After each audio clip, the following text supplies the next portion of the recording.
Welcome back to the series.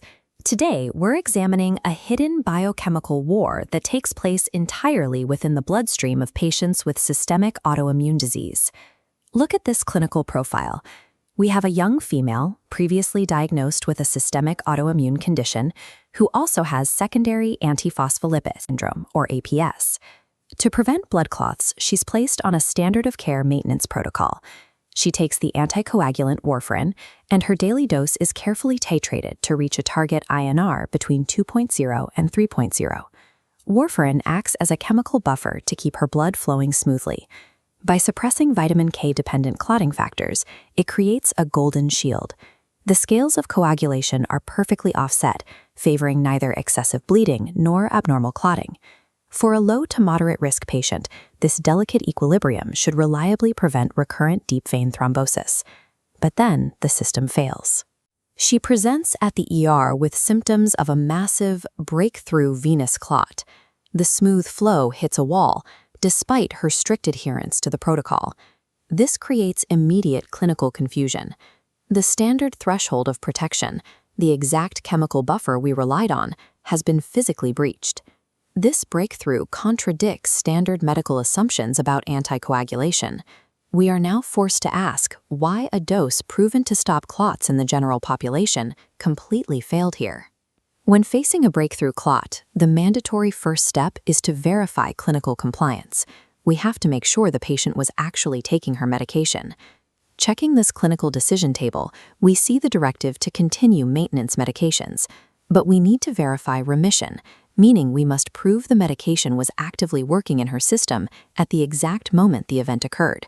We draw her labs, and the results come back. Her INR was exactly 2.5. She was perfectly therapeutic when the clot formed. This rules out human error and introduces the reality of biological escape. The disease itself, not a missed pill, successfully bypassed the medication. The shifting biochemical baseline forces an immediate move from routine maintenance to aggressive dose escalation.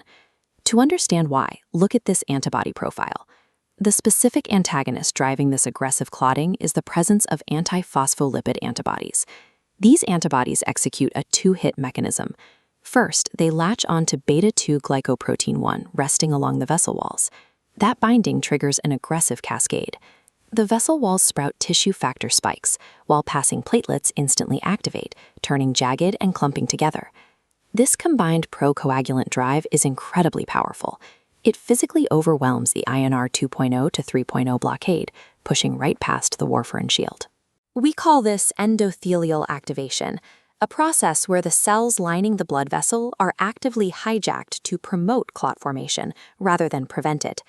Standard doses of anticoagulants simply cannot hold the line against the aggressive biochemical drive of high-titer antiphospholipid antibodies. The disease requires a heavier counterweight.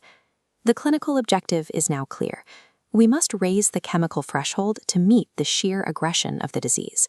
For a breakthrough venous clot occurring on therapeutic warfarin, the protocol dictates escalating the target INR from the standard range up to a much higher intensity of 3.0 to 4.0.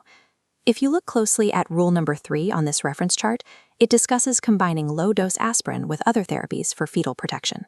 In the context of general APS, if the breakthrough is an arterial clot rather than a venous one, adding an antiplatelet agent like aspirin to high-intensity warfarin becomes our standard escalation strategy.